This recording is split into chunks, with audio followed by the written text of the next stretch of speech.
Lagi mo bang nawawala or nasisira ang iyong earphone? Naghahanap ka ba ng bagong earphone na mura at maganda ang quality? Well, ano pang hinihintay mo? Let's go!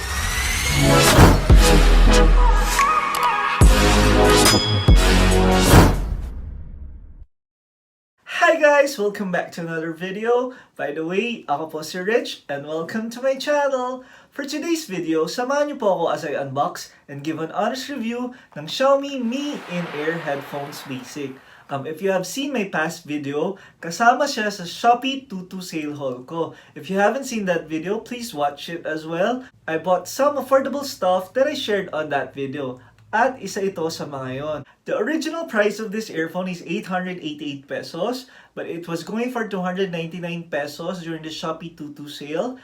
And I only ended up paying 111 pesos because of some Shopee vouchers and coins. So, it's really bang for the bucks. I bought it sa Xiaomi official na global na store just to be sure that it's authentic. Kasi maraming clone or replicas na kumakalat ng ganitong model.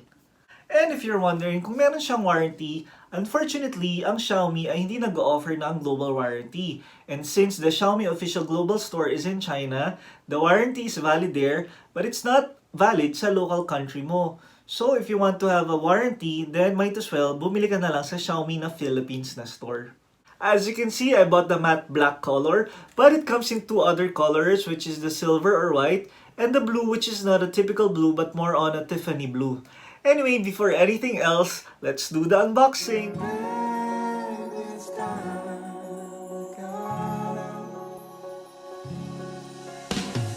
Underneath the rows of trees, I will see you where the ocean meets the sky. Under your toes, the fire grows. You are ready for a different kind of life. You're silent for the wind is calling. You must return to the wild. You're silent for the wind is calling. You must return to the wild.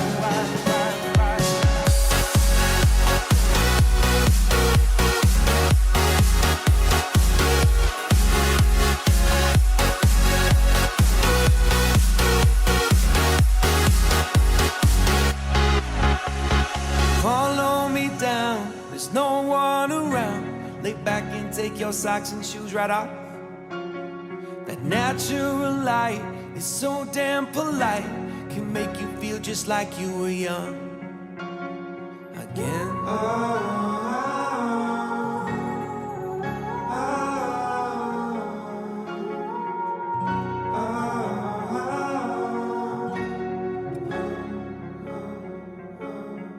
So here it is, the Mi In-Ear Headphones Basic. So what are the features? Well, it comes with an aluminum sound chamber, which is this part. And it also comes with an aerospace grade metal diaphragm with patented sound optimizing technology. So, ayun o, yung part na yun. It's also got an improved treble performance, which gives you a super stereo sound, and a Knowles microphone for clear sound, no slip grip when changing volume or switching tracks and making hands-free calls. Ayan. As for the key specifications, the type is in-ear, the speaker impedance is at 32 ohms, frequency response is at 20 to 20,000 Hz, sensitivity is 98 decibels, connectivity is wired, the jack type is 3.5mm nickel plated, rated power is 5 milliwatts, weight is 14 grams, cable length is 1.25 meters, and the material is aluminum alloy and TPE. Now it's time for my first impression. Well, my first impression of it is that it really looks nice.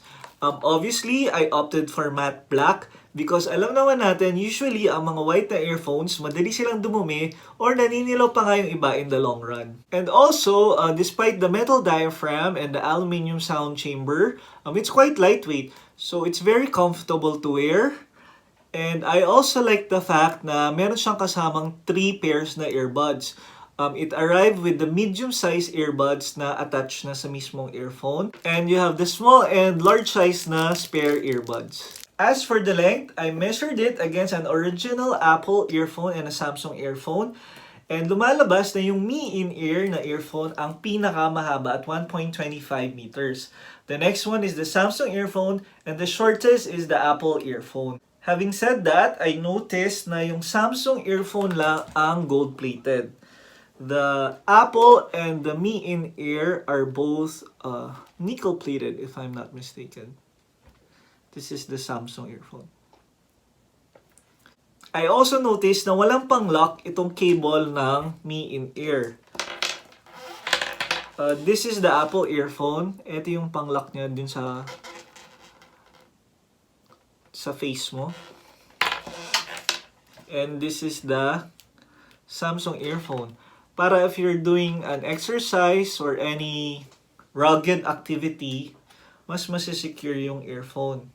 So sa Mi In-Ear na earphone, wala yun. Sadly. Now let's check the sound quality.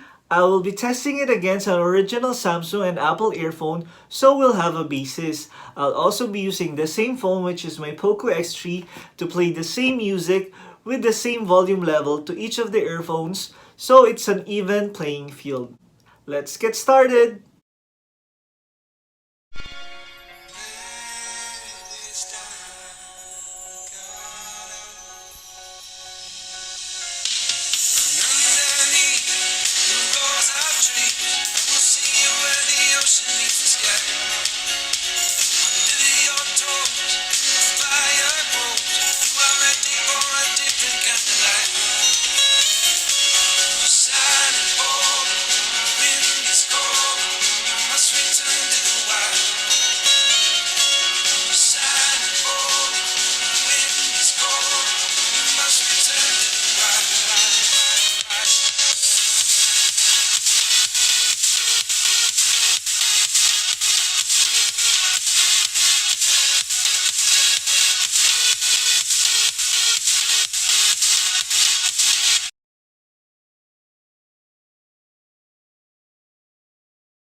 So after testing the sound, I realized that when it comes to overall sound quality and voice clarity, maganda yung Apple earphone.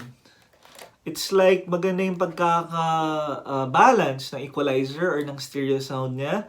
Unfortunately, mahina siya. I think it's partly because of the design, because this is like semi-in-ear lang. So when you're in a loud or a noisy environment, then that will greatly affect the sound experience. On the other hand, the loudest is the Samsung earphone. To be honest, maganda rin naman yung sound quality ng Mi In-Ear and ng Samsung na earphone. If you're not an audiophile, you won't be able to tell those subtle differences naman. It's just that napansin ko na sa Apple earphone, you can hear even yung faintest na pag-strum ng guitar or yung clarity ng voice talaga, it's really better. I think where the Mi In-Ear shine is sa mga instrumental or sa mga instruments, because when I try to play other songs, na-highlight niya talaga yung mga instruments like the guitar, the piano. So if you're into jazz or techno or those kind of genres, then you will really enjoy this earphone. As for the bass, hands down, the winner is the Samsung earphone. To the point na maririndi na talaga yung mga tutuli mo. The bass is there naman sa Mi In-Ear, but it's like halfway there. So it's not popping like the Samsung earphone. Overall, the sound quality of the Mi In-Ear is quite surprising for its affordable price. Remember, I only paid 111 pesos. So for that, as someone na madalas makasira ng mga earphone, case in point is my Apple earphone. Look, sira na talaga. So the Mi In-Ear is actually a great replacement or even a backup earphone if you need one. So if you're looking for a budget earphone with a good sound quality, I highly suggest the Mi In-Ear Headphones Basic. That sums up my video. Oh, by the way, to everyone who's watching, a little disclaimer. Please don't ever use your wired headphones or earphones while charging your phone because you can get electrocuted that way. So pinky promise on that you won't do it. Anyway, I hope you enjoyed this video. Please don't forget to like, subscribe, and hit the notification bell so you'll be updated on my future videos. Thank you guys for watching. Once again, it's your boy Rich, and I'll see you on the next video.